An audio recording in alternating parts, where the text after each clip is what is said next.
माघ मास महात्म्य अध्याय 13।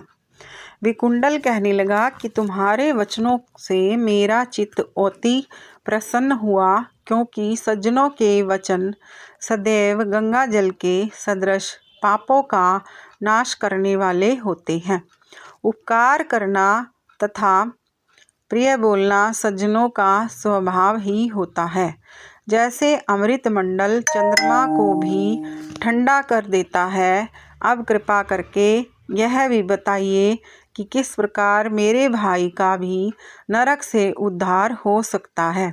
तब दूत कुछ देर ज्ञान दृष्टि से विचार कर मित्रता रूपी रस्से से बंधा हुआ बोला कि हे वैश्य, यदि तुम अपने भाई के लिए स्वर्ग की कामना करते हो तो जल्दी ही अपने 8 जन्म के पुण्य फल को उसके निमित्त अर्पण कर दो। तब विकुंडल ने कहा कि हे दूत, वह पुण्य क्या है और मैंने कौन से जन्म में और कैसे किए हैं, सो सब बतलाओ, फिर मैं अपना पुण्य अपने भाई को दे दूंगा।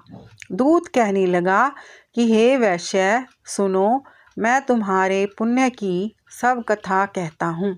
पूर्व समय में वधवन में शाल्की नाम का एक ऋषि था। वह बड़ा तपेश्वरी, ब्रह्मा के समान तेज वाला, नवग्रह की तरह उसकी स्त्री रेवती के 9 पुत्र थे। उनमें से 5 के नाम ध्रुव, शशि, बुध, तार, ज्योतिमान थे। इन 5 ने गृहस्थाश्रम धारण किया तथा निर्मोह, जितमाय, ध्याननिष्ठ और गुणातग यह चारों संन्यास ग्रहण कर वन में रहने लगे। यह शिखा सूत्र में रहित पत्थर और सोने के समान समझते थे। जो कोई अच्छा या बुरा उनको अन्न देता वही खा लेते, और कोई कैसा ही कपड़ा दे देता था उसको ही पहन लेते। सदैव ब्रह्म के ही ध्यान में लगे रहते। इन चारों ने व्रत, शीत, निद्रा और आहार सब को जीत लिया। बस चर अचर को विष्णु रूप समझते हुए मौन धारण करते संसार में विचरते थे। ये चारों महात्मा तुम्हारे घर आए।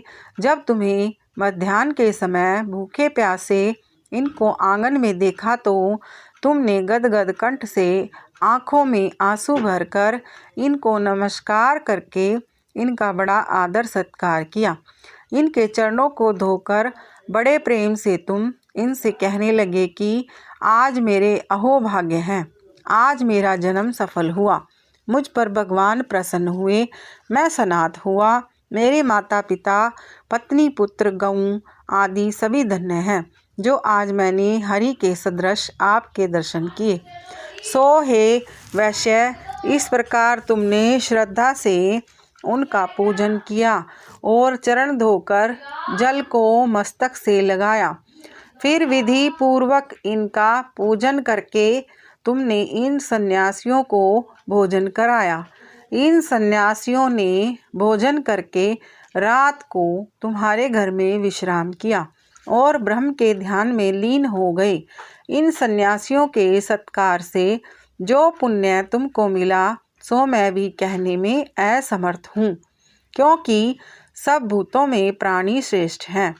प्राणियों में बुद्धि वाले, बुद्धि वालों में मनुष्य, मनुष्यों में ब्राह्मण, विद्वानों में पुण्यात्मा और पुण्यात्माओं में ब्रह्मज्ञानी श्रेष्ठ हैं। ऐसे ही संगति से बड़े बड़े पाप नष्ट हो जाते हैं। यह पुण्य तुमने अपने पहले 8वें जन्म में किया था। सो यदि तुम अपने भाई को नरक से मुक्त कराना चाहते हो तो यह पुण्य दे दो।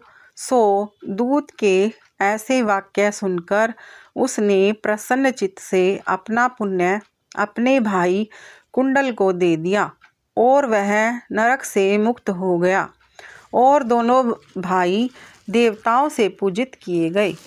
तब दूत अपने स्थान को चला गया। इस प्रकार वैश्य के पुत्र विकुंडल ने अपना पुण्य देकर अपने भाई को नरक की यातना से छुड़वाया। सो हे राजन, जो कोई इस इतिहास को पढ़ता या सुनता है वह 1000 गौदान के फल का प्राप्त होता है। यह था माघ मास महात्म्य का 13वां अध्याय। ओम नमो भगवते वासुदेवाय नमः।